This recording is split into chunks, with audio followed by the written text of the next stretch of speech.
My message to unvaccinated Americans is this. What more is there to wait for? What more do you need to see? We've made vaccinations free, safe, and convenient. The vaccine has FDA approval. Over 200 million Americans have gotten at least one shot. We've been patient. But our patience is wearing thin. Our patience is wearing thin.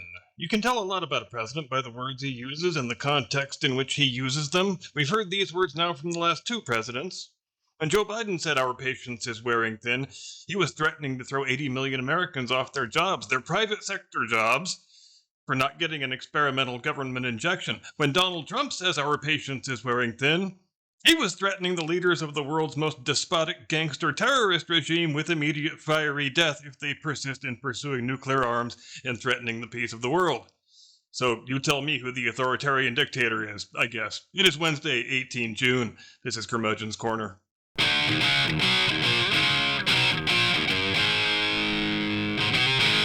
From high atop the battlements of Castle Curmudgeon, where I sent down to the scullery for an elk sandwich 45 minutes ago, and my patience is wearing thin.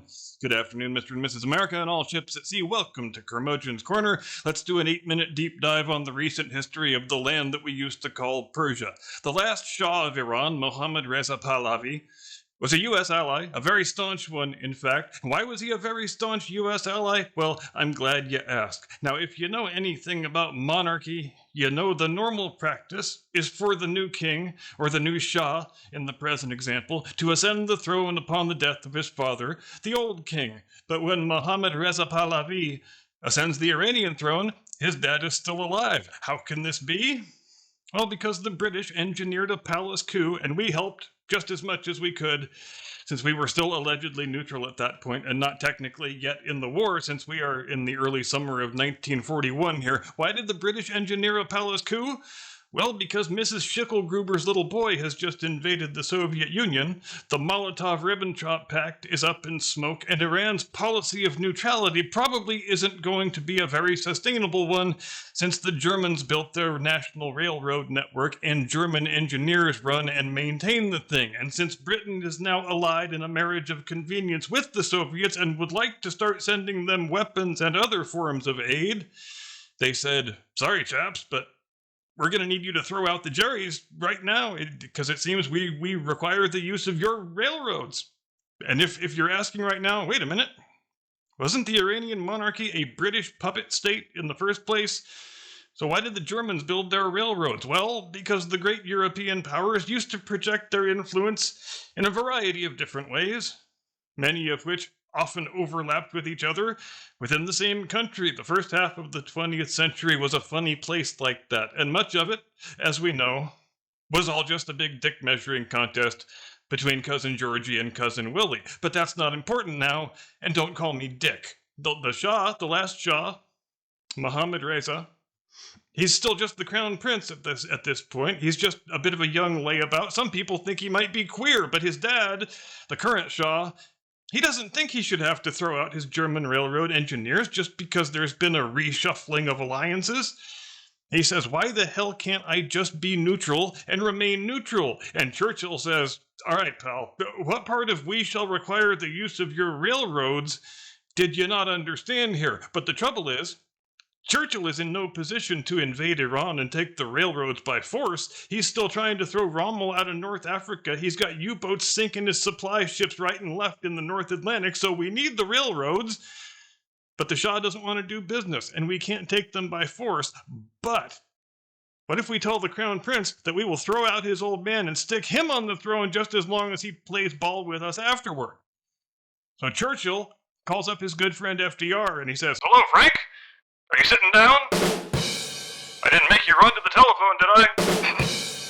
Sorry, Frank, I just sometimes can't help making these jokes at the expense of the disabled. Or cripples, as we still call them here in the 1940s.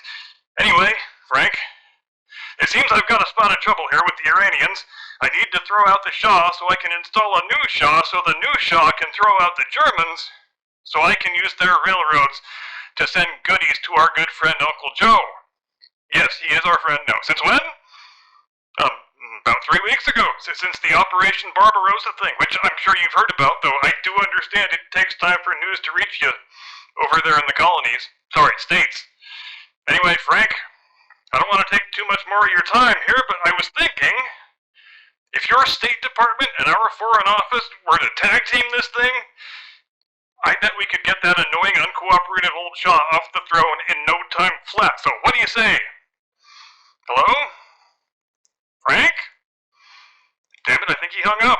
I shouldn't have made those wheelchair jokes. Long story short, Frank was on board, as it turns out. They did tag team the thing. They got the Shah deposed. They threw out the Germans, and Bob was your uncle.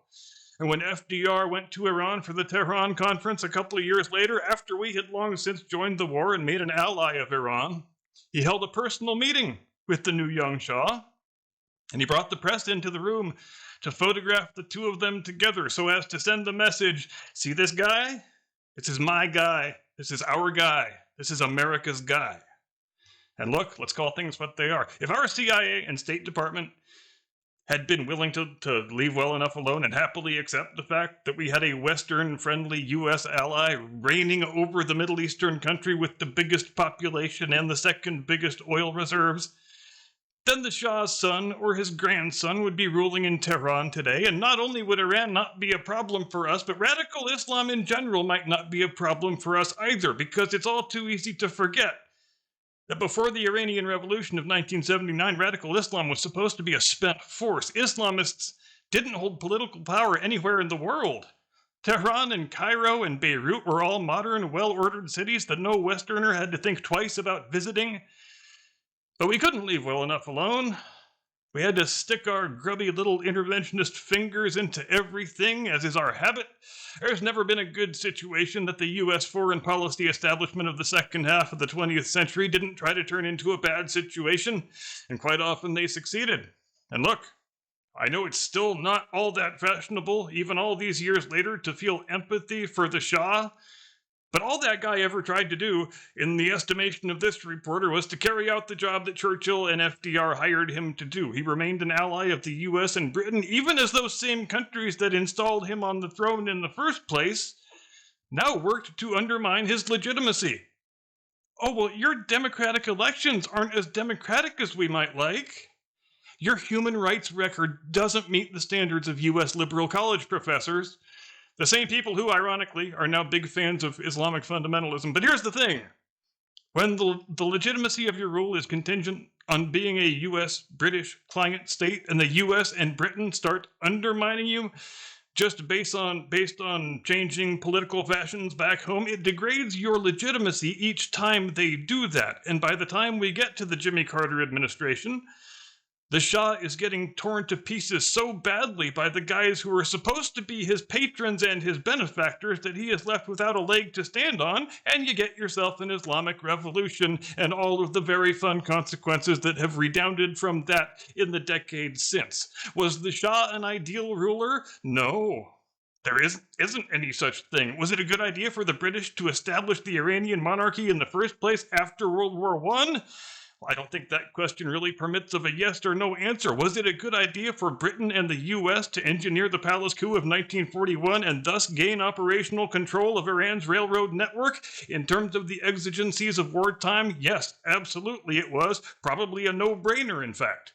But when our country makes a bargain with someone, irrespective of whether it was a good bargain, irrespective of whether our motives were pure and noble or not, and the other guy lives up to his end and we don't, I think that's a stain on our national character. And I think the fact that the Iranian people have lived under the thumb of a murderous terrorist regime for 4.5 decades is largely our own fault. And a few weeks ago, when he was over in the Middle East, President Donald Trump said something that might be my favorite thing I have heard one of our presidents say in my whole lifetime. He said, "It's not our job to tell people in other countries how they ought to live. And the days of us doing that are over." And let's all hope that is really true. Let's pray fervently that is really true. Let's call it the Trump Doctrine, slap a fancy logo on it, and treat it like binding policy for all subsequent administrations, because we and the world will be better off for having done it. I'm finished. That's all I've got. See you tomorrow. Get off my lawn.